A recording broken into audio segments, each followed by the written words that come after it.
Yesterday, just a little after 1:30, I was driving down Eglinton to go to Northtown, and I noticed that the facade of House of Chan was coming down.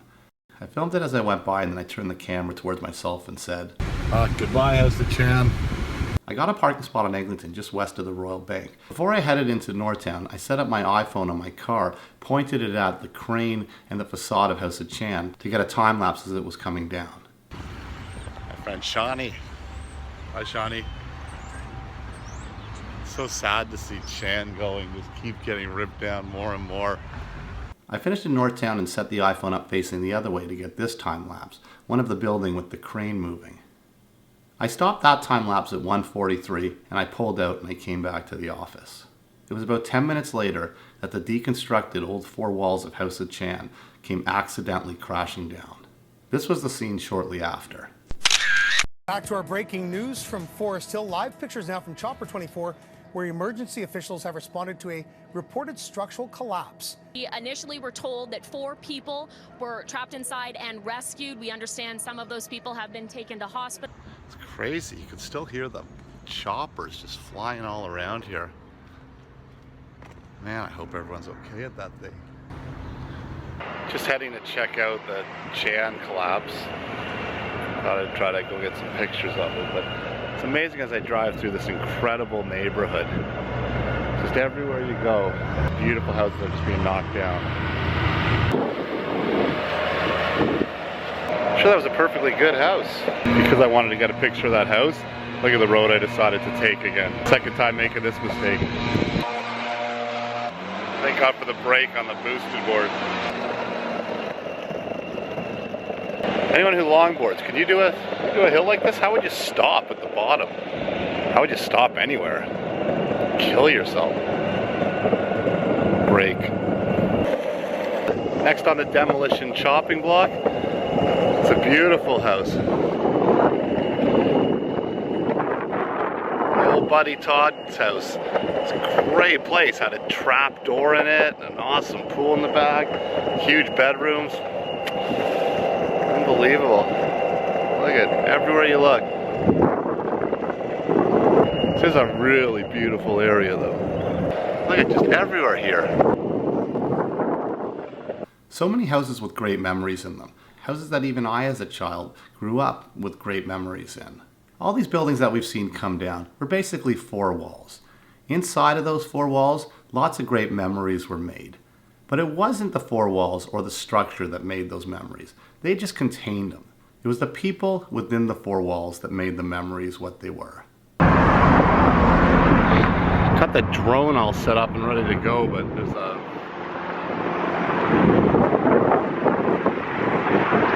some news helicopter flying over, and I don't want to get in their way. I won't fly the drone until they peel out of there.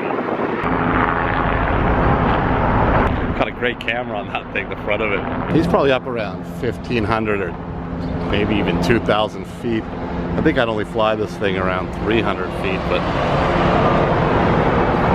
still probably don't want to freak these guys out. While waiting for WKRP in Cincinnati helicopter to beat it. I'm just doing some time lapses as well. Part of the camera gear is to make these vlogs. A lot of it is just done right on the iPhone right here. Okay, I think the helicopter left. Let's get the drone in the air.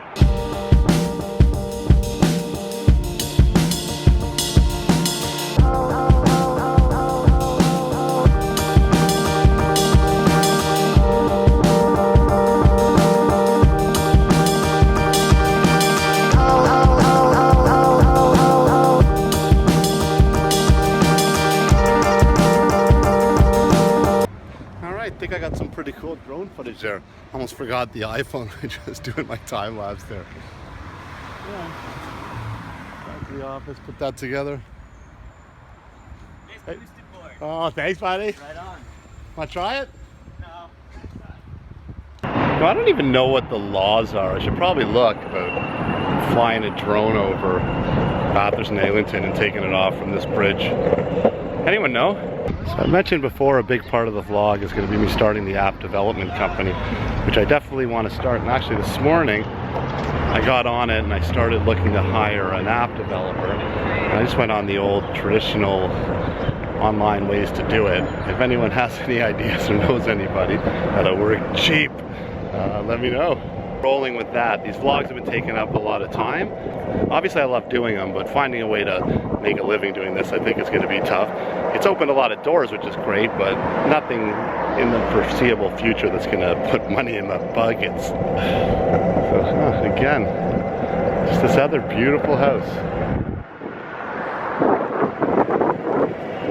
That's my Uncle Norm and Aunt Anne's house. It was gorgeous beyond belief. Old Victorian, insanely nice house. Just flattened and rebuilt. I guess that's how life goes. Out with the old, in with the new.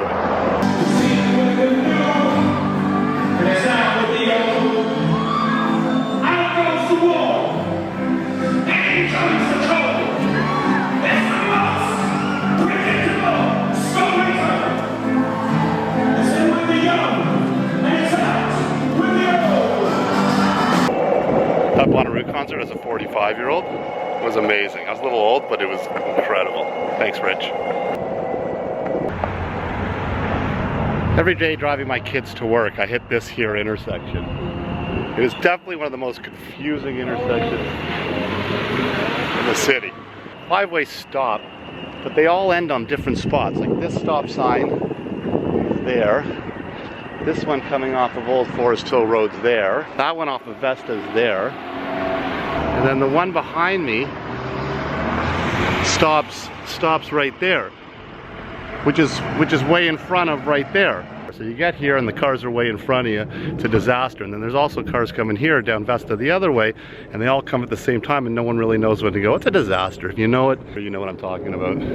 That was a little confusing. Forgot I have the drone in my backpack. That'll be a much better perspective. Oh, look who I bumped into droning at 5-way intersection. Hey, careful at the intersection, guys.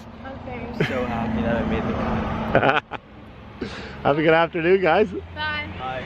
The good thing about this drone, it's about as discreet as flying a jet ski over this corner.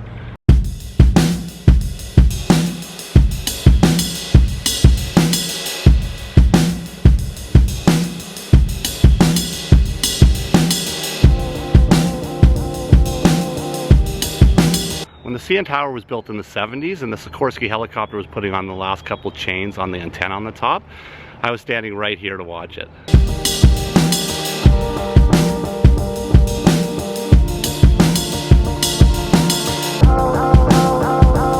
Well, I wasn't going to get a haircut today, but look at that. Hey, Robbie.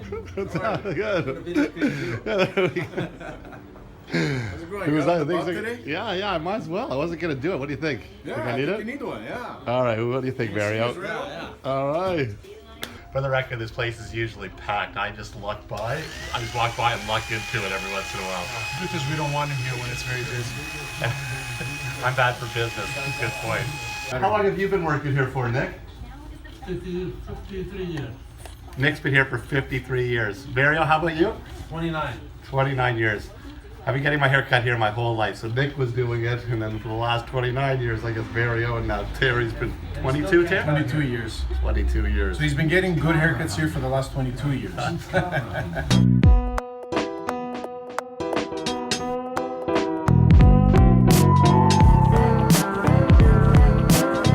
That's Nick, my father-in-law. Tony passed away, the previous owner. And that's Nicola. Have a good Passover. Oh yeah. When's that from, that cartridge? How old That's is it? from the 20s, from the mid-20s, this model. It's been here since the first day the barbershop opened, 1931. Wow. But it was used. Oh man. You want to see me shave this guy with my eyes closed? Hey, Look, watch. Okay. All right, boys, thanks so much. Bye, Robbie. See you later. That's great. Take care. Cheers, guys. Bye. Bye. Oh, love it. Always so much fun there. I love the people just hanging around. People not even getting their haircuts. They just come in there and just chill with the guys. They sweep the floors. It's just a really good community place. Forest Hill Barbershop has been the same four walls for, I think, 80, 90 years. And within those four walls, there's been a lot of great memories had over the many years that they've been in operation. I've gone there my whole life, and so have a lot of people in this area. It's a perfect example illustrating that it's not the four walls that create the memories. It's the talented barbers and the cast of characters that are contained within those four walls that make that place what it is. From the pain, I'm smaller. Bye.